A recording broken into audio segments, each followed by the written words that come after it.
Hello and welcome to the Fact Factory podcast, where we dive deep into the truth and trend shaping our world today. I'm your host Ishmael Chimaza. So in today's episode, we are with Harold Muyawa, who is the regional treasurer for MCP in Southern Region, and he's going to take us into the history of Malawi Congress Party. As we already know that this party serves as a testament to the power of political vision and resilience. Driven from the early days of His Excellency the late Ngwazi Dr. Hastings Kamuzubanda. Ngwazi Dr. Kamuzubanda left Malawi, then Nyasaland. In all those old days, possibly in the early 30s, for UK through South Africa. At first he went to Zimbabwe, from there he went to South Africa, from there he went to America, where he had his early education, and UK. Now, while there, he developed a sense of political affiliations in him. Those days we had a few African leaders like Jomo Kenyatta, who was his friend from Kenya. We had Abu Bakar Tafewa Barewa of Nigeria, and all those old leaders, Mwalimu Julius Nyerere of Tanzania, and at the time there were other young leaders at the time like Robert Mugabe of Zimbabwe, who was at the time he was a bit younger than the ones I have mentioned. Now, these people, they developed a sense of trying to liberate the African continent, that we should also become what do we call them? We should become self-governed, so that we could be we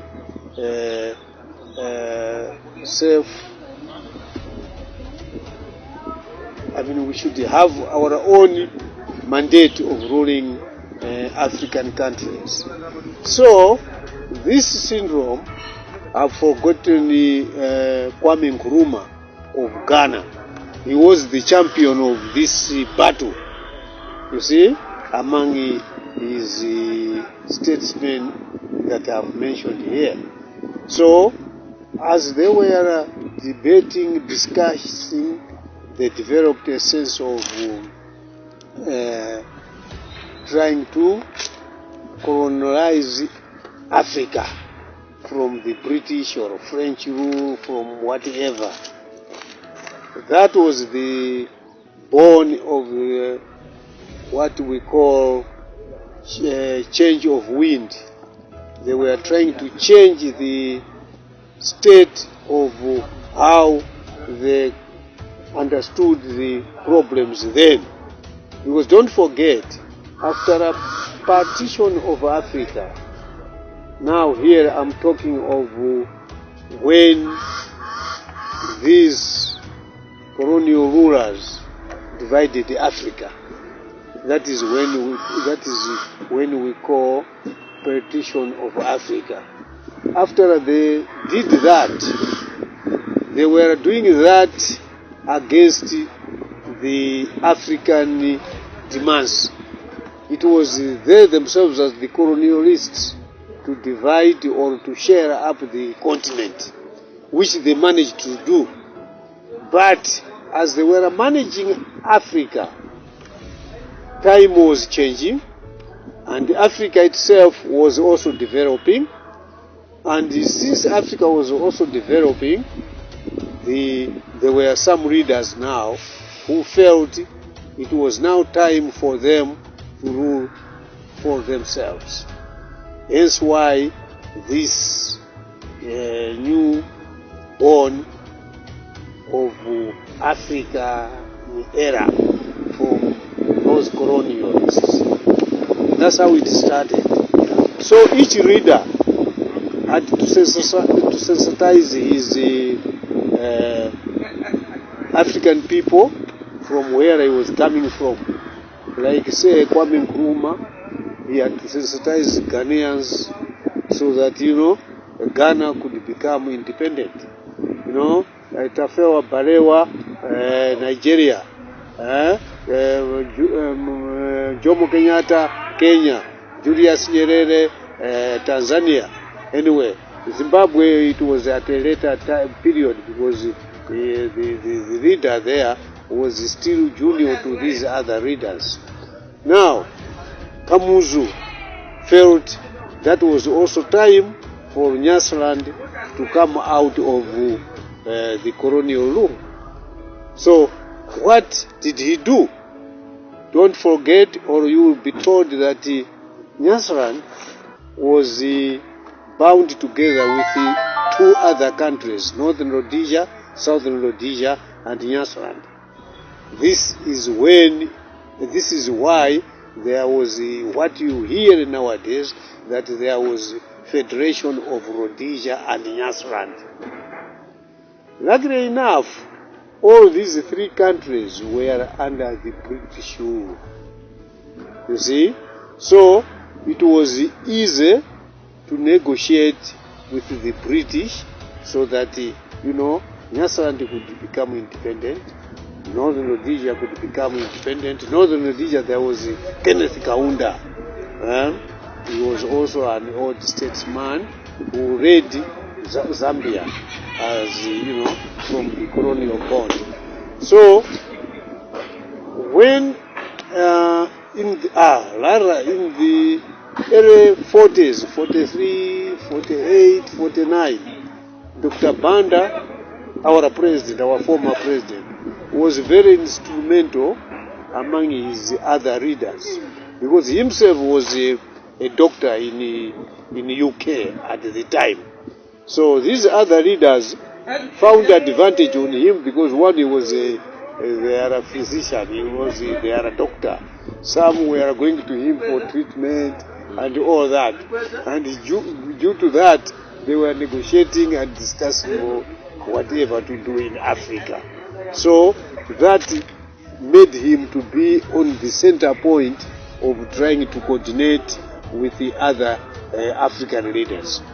That was the time. So, during those old days, this country was being managed by chiefs. You know that. Chiefs have been in this country for long, right? But most of them were not educated anyway. But Dr. Banda used to use those chiefs, up to the point that he was calling some of them to go to UK.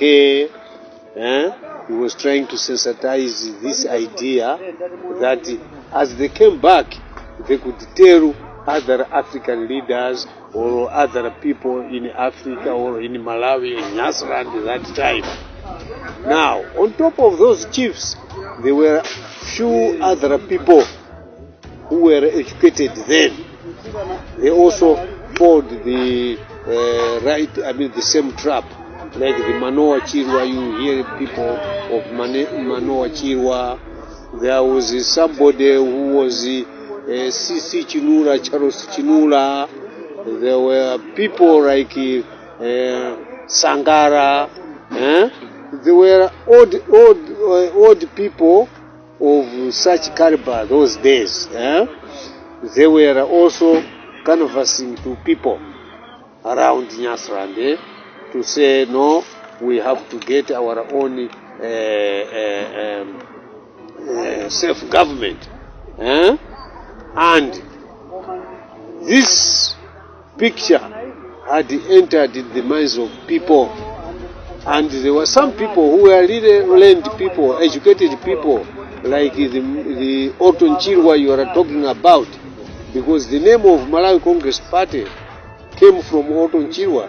He's the one who named that name of Malawi Congress Party. That was when Dr. Banda was in Guel, but that was now in 1959. From April 1959 to from March 1959 to April 1960. After a year's period in prison, Dr. Banda, when he came back to Malawi now, the one who was running the party here was Orton Chirwa. He had the other people as well, like the Henry Masauko Chipembere, the Bwana Usizi, Wile Chokani, all these people, Kanyama Chiume, all these people, they teamed up and they were working or preaching the gospel of getting this country from the hands of white people. Why? Because Dr. Banda came into Malawi on 6th July 1958. When he came in, he told people why he came into Malawi. He said he had come to do 2 or 3 things: to break their stupid federation, to get their self-government, and to act as a bridge between races. To act as a bridge between races meant that he was not going to say, this is a white man, I don't want him. This is an Indian. But himself had come in order to unite the races.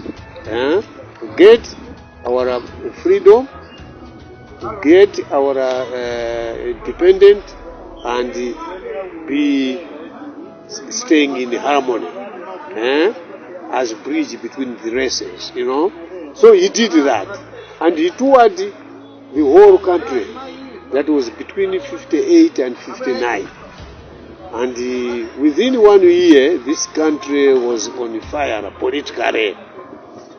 That is when they had now arrested him, with a few other leaders that I've mentioned here. Like there were some people, like the Gwanda Chakwamba, they were very young at the time, but they were arrested with him because of being behind him. You see? So he himself and the other people like the Kuntumanjes in Zomba and all of that, they were arrested in 1959. Some were sent to Guero prison in Zimbabwe, where he himself was also sent. Some were even kept here in Kanjeza, where there is a police training school. There is a place there we used to have Malawi Young Pioneers headquarters. It is now demolished, and all that following the 1994 that is civil conflict between the army and the pioneers. You see, otherwise the names of all those who were detained there were also there. So, in short, the name Malawi Congress Party was invented when Dr. Banda was in prison.